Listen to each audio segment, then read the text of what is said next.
Welcome to From X to Z, the show that believes you never age out of learning about the world around you. Featuring social media maven Danielle Farage and Mervyn and Dinnen, the analyst who puts the X in expert. They're here to talk all things jobs, HR, and trends. So mind the generational gap. This is From X to Z, only on the Purple Acorn Network. Welcome back to From X to Z. My name is Danielle Farage. I'm joined by Mervyn Dinnen. I hope you all are having a great day so far. Happy hump day. Mervyn, how you doing? I'm doing well. Thank you, Danielle. I've been getting up on AI because I think it's very important. In fact, this is the Merv bot. It's not really me. It's not bad likeness. I love that. Well, I'm pleased to meet Mervyn AI. I hope that everything I say is well received. Yeah, I need a t-shirt, merv.ai. I love it. Well, in case you haven't picked up on that hint, our conversation today is about AI and some new research that came out about how younger employees tend to be embracing AI at work, while their bosses and others might not get it as much. And we can kind of dig into what that means and what the implications are. But at first glance, you can ask Mervyn. Before we started recording today, I was like, wait, what does that mean? Like, people don't get AI? Like, I don't understand. So maybe you could help shed some light on maybe that older perspective that I do not have. Well, firstly, I must say that I know I'm here for old generations, but I do get AI. Good. And so it's kind of I couldn't live without it now. No, but I suppose there is a reticence maybe amongst I hate the word older because we're not ageist here. We're just different generations. So amongst more experienced people, shall we say, that it's not real work if you're using AI. You've really got to put in the hard yards and do it yourself rather than rely on AI. There's also, I suppose, certainly in the very early days of AI, there was this mistrust about, can you trust it? Where does it get its information from? Where does it pull it in from? And I think to a certain extent, there still is an element of that.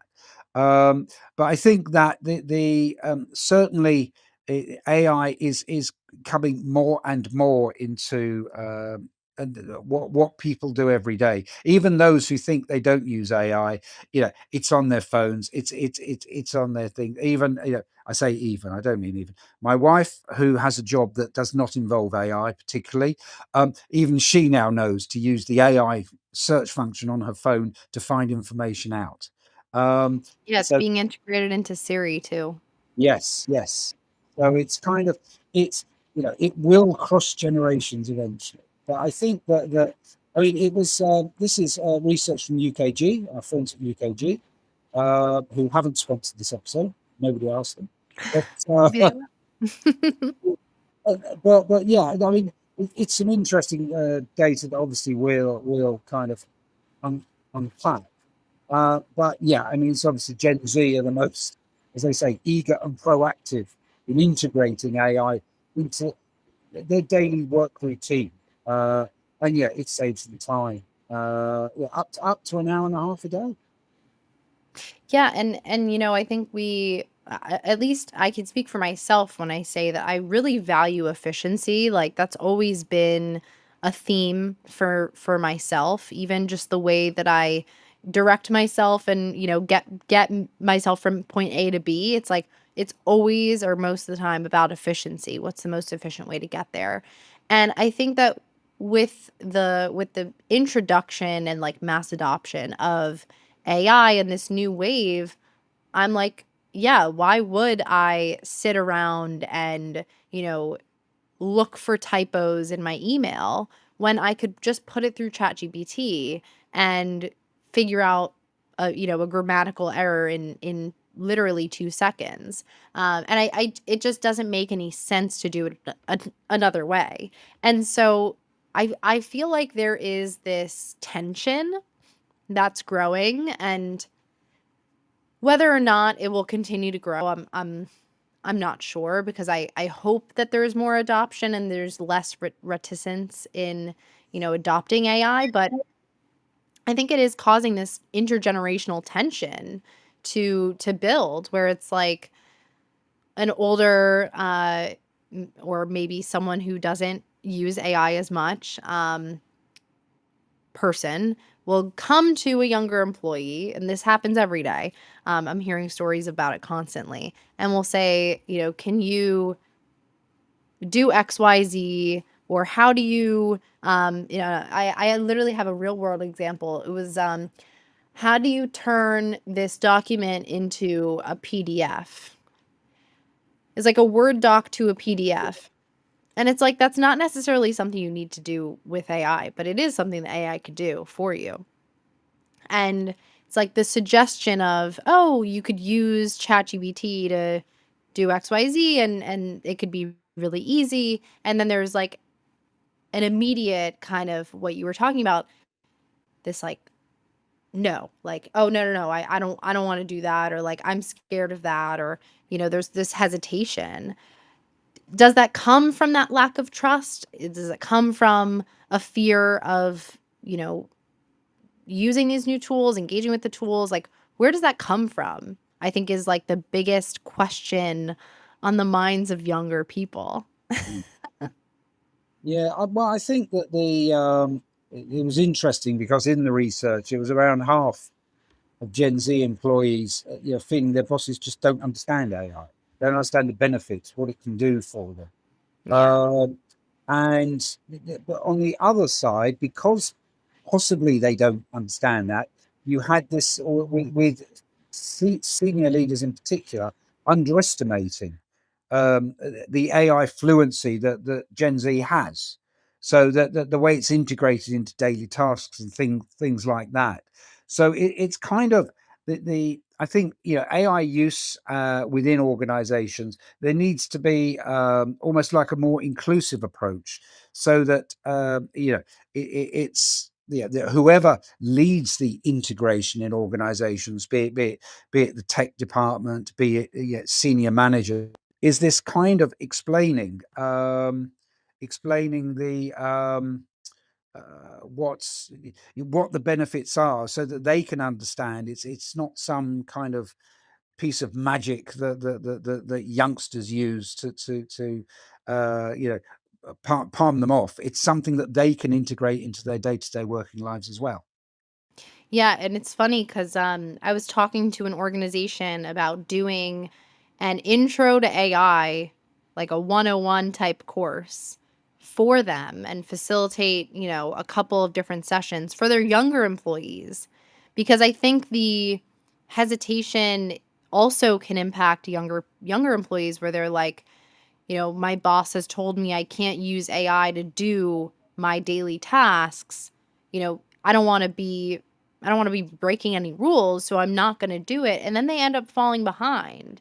And I think it is the organization's responsibility to figure out their strategy, what it is, what the uniform code of conduct is around using AI within their workflow, and then also, like you were talking about, breaking it down and making it more inclusive and, I would say, transparent across the organization. What is an appropriate use of these tools? I think we're seeing it happen in the education space, where it's like teachers are, because if you don't address it, like, students and employees are just gonna like use it because it's the best way to do things. Like, it really is. It's like going through the yellow pages to looking up someone's information online. It's like, if you were to limit people to doing it the old way, you would lose a lot of time, and that time could be better used, making you more money. So I think that there needs to be a more uniform approach to AI and the strategy overall as an organization, but also then being responsible for educating employees about the proper uses, helping them strategize and explore the ways that they could integrate it into their workflows, because we're very lucky in that we work for ourselves and we have the opportunity, we have the time to do the research, to incorporate new tools, to explore and to discover them.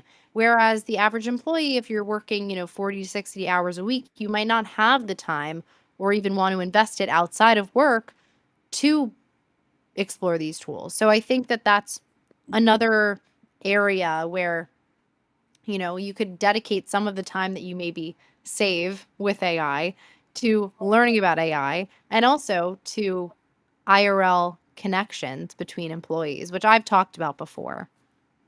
Hmm. Yeah, no, I get that. I get that. I think that the it doesn't surprise me that the research found that obviously Gen Z is the most proactive when it comes to AI. But I think the what was interesting as well, something like 84%, this was US data, of all age groups saying that they want AI to manage like routine workplace processes and things. And I suppose anything from managing schedules, policy questions, verifying, paychecks if needs be, that kind of thing. I think was important. So stuff that almost is done in the background, so they don't have to really think about anything that's time consuming or they can make a mistake on. They're more likely to trust AI. But also, is this kind of focus on meaningful and impactful work, and that one of the things that AI can do is to liberate people from, I suppose, the admin into doing more interesting work, more fulfilling work. And this is, I suppose, to be fair, has been spoken about for years to do the beginning of the technological era was always about freeing people from mundane routine work into doing more interesting things.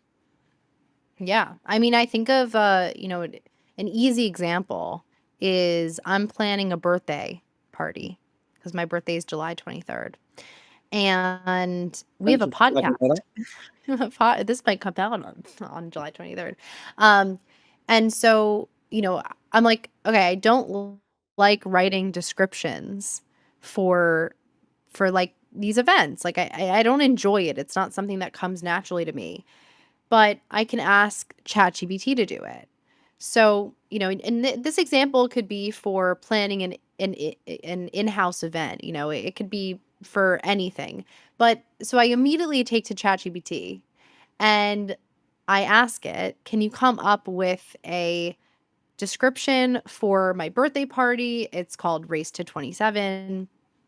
It's going to be taking place at this place on this date, this time. And can you include details about how people can get there? The timeline of when things are going to happen, which is XYZ, and can you make it like funny? And so it came up with a really great first draft. But then at the end of it, it said, can I make this more like, can I give you a different version of it in a more savage way, which is like such Gen Z speak. I like was almost on the floor. Or a more flirty version of it, which I was like, what? Or a more punny version of it, whatever. It asked me all these questions. And I said, yeah, all three. So it really became like a fun activity for me, because it was no longer this daunting task of being creative or like trying to figure out how to format things and put things into, and it had to be a certain number of characters because Partyful doesn't let you go over a certain number of characters. So all of that, right? All that stress that I might have felt, to I'm now having fun writing this and seeing what ChatGPT is coming up with, which made it so much easier for me to then put this description back into the event, edit it quickly, and then send it off. And I was no longer, kind of stuck in the details of my ADHD self, trying to figure out whether or not I should include certain things. And it's like liberating.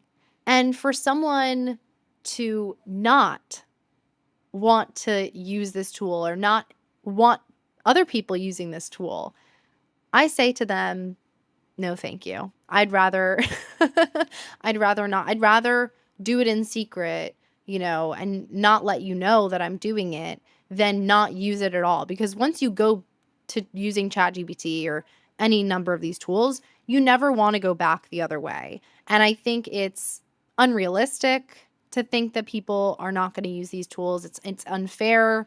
It's, and honestly, it puts organizations at a disadvantage if they are not enabling people to use it. And I encourage people, if there's no rigid rule around AI, and if people are kind of talking about it a little bit, be the person. Like, the way to get job security is to show up as the person who knows the most about using AI and these types of tools, because you are then going to be the person that they rely on, that the person that they think of when they're trying to learn something new or when they learn something new, and you'll inherently become that person. And I think that that's the way in the modern day to have more job security. This is like straight out of the playbook of what I tell people who come to me, like, to do is like to be the person who knows how to integrate AI into their job. That's good. I haven't received an invite. So did you program AI? I got lost. Did you program chat? It was set to Mervyn? US-based. Yeah, US-based contacts only. That's Oh, why. I see. Yeah. Never mind. Another year. Another time. Yeah, I think I think it's the. I think that obviously there is concern, I suppose, with more experienced or older people about this somehow replacing people. Mhm. My wife says it all the time, and I tell her things. We're doing away with the human race, and I think that's kind of it's the best way to get, I suppose, more buy-in and adoption is for it to be seen as a tool, not a replacement. It's not replacing human work. But it was. I think that the research was like almost 90% think believe that it should be used as a tool to increase efficiency and accuracy. Um, as opposed to kind of replacing something. Yeah. I mean, you could replace processes that are, repetitive or full of repetitive tasks, but I don't think it should replace people. I think it naturally will replace certain functions, Mm. and over time that will get People, yeah. yeah. But I think then the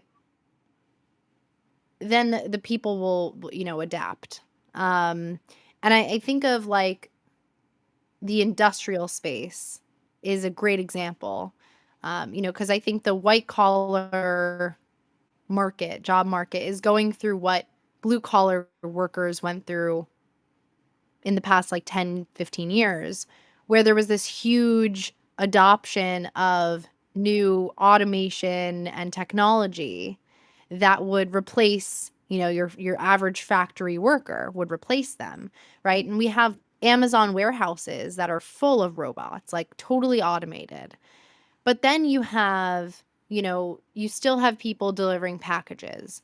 You still have people overseeing those systems. You still have people repairing those systems. You still have people, you have a lot of people overseeing the logistics of it all and making sure things go from point A to point B. You have, customer service. You have like so many different functions. And it's not that AI and automation replaced people to the point where there's no more people, but we're now seeing it as a tool to get things prepared and manufactured and boxed so that we can ship it, and so that the end product is delivered effectively and efficiently and on time. And the people behind that are obviously not as visible on the factory floor, but they do exist. and they are enabling these systems to work optimally.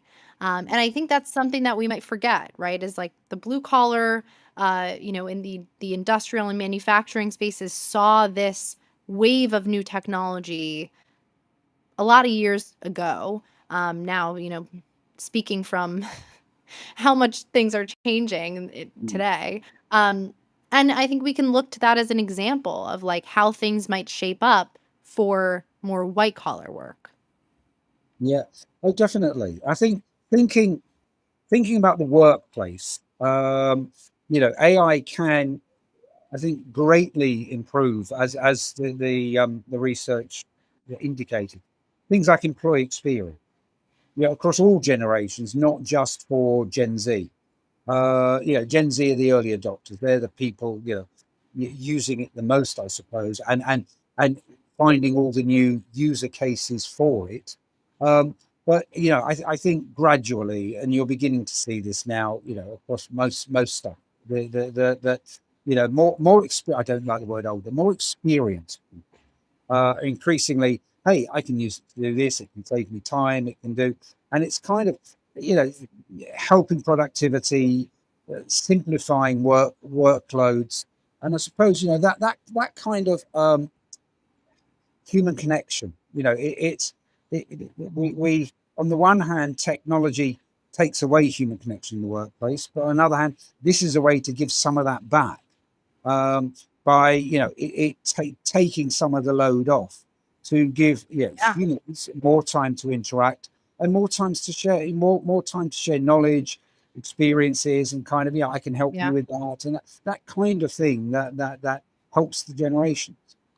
One of my most viral videos ever was me talking about this exact topic at a conference. I think it was like May of 2023, where I was talking about with the mass adoption of AI, what do you do with that leftover time that you now have that you've saved?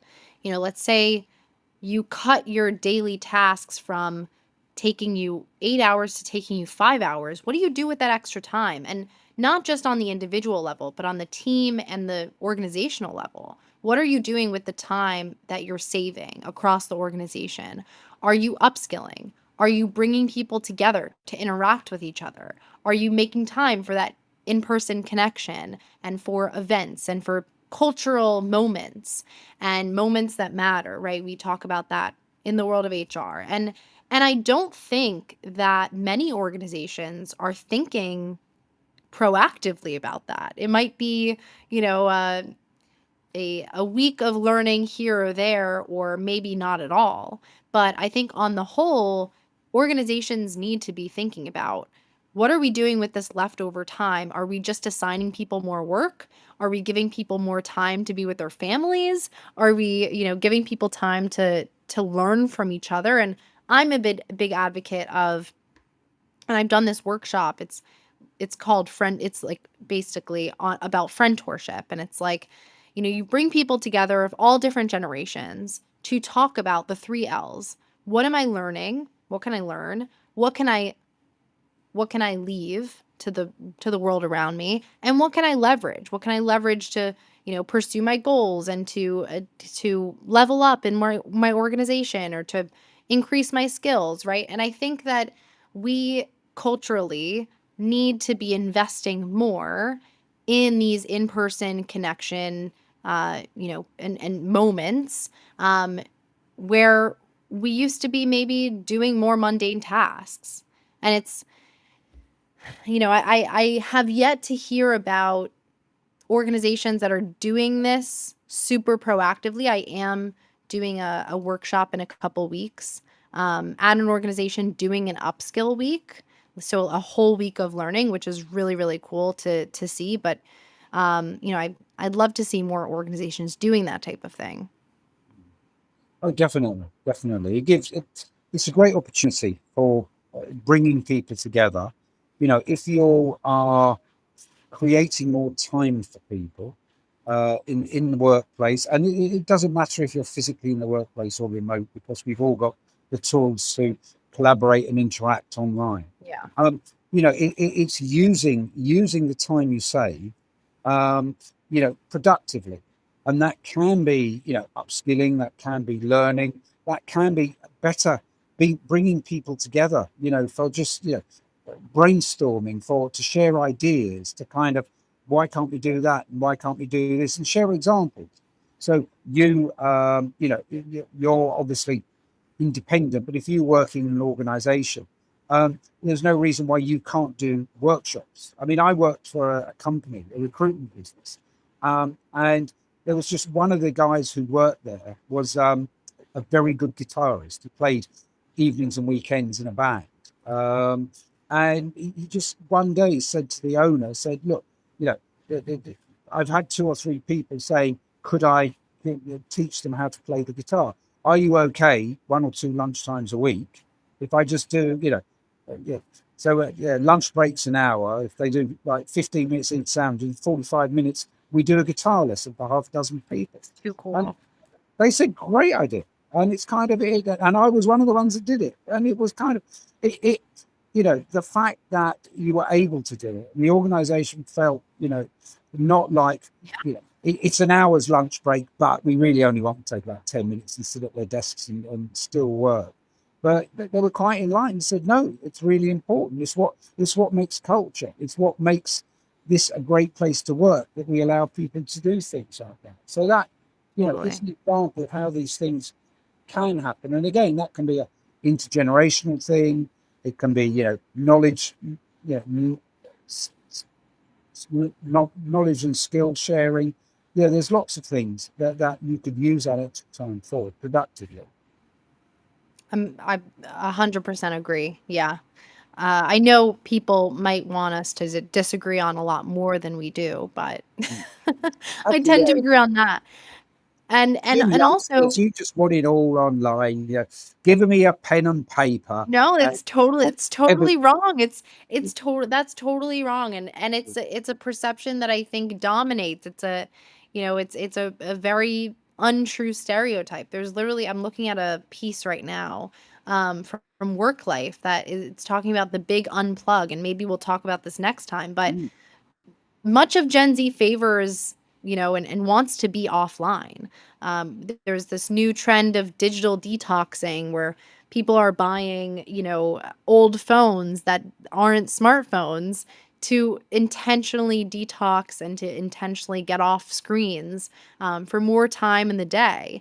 And looking at my screen time, I'm like, wow, maybe I should consider doing this experience because it's a lot. It's a lot. And I think that if you look at even younger generations, 15-year-olds, 12-year-olds, like if they have a screen, they're spending 13 hours a day looking at one. And those are crazy numbers. I mean, mine is not as bad as that, but that's a lot. And I think that given the willingness and the desire and the appetite right now for more moments and more IRL connection, especially amongst the younger generation, I think it's a great time to invest in culture. It's a great time to have maybe like a cultural renaissance across organizations where many organizations are investing in in-person experiences and bringing people together. It doesn't have to be every week, but it can be more regularly, like every month. yeah, So that's my hot take of the day. What about you, Marvin? Give us some closing thoughts. some closing thoughts. Oh, wow. Well, AI is here to stay. No, the, I think that It is. the yeah, organizations need to be able to leverage the fact that, your generation who are very comfortable with all of this, it's a strategic advantage, by empowering. And I'm not just saying it because I'm doing this with a Gen Z person, but by empowering Gen Z, and helping them, I suppose, to promote kind of knowledge sharing to, across businesses, areas of the business, rather, across teams and stuff, to upskill people around them, or to just help, I suppose, people around them in the organization understand how they can better leverage these things. I think there's a great, I mean, ultimately, engagement, attention, productivity, all these things are important to organizations.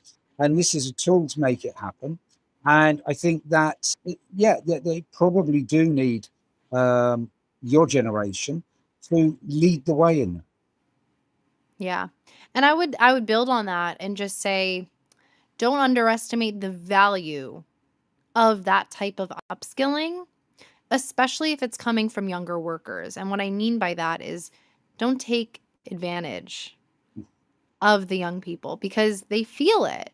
And I've heard of many a young person who has been asked to, automate this or help someone with, XYZ using AI, and they sit for hours teaching people and taking time out of their day, that they could be doing other work projects to teach people within the organization how to use certain tools. And I feel as if they should be compensated fairly for that time, just like we would compensate someone for maybe running an ERG or doing an extra project or two. Like, I think we need to start incentivizing financially, because that's what young people need right now, is that financial relief, incentivizing that kind of, bi-directional learning.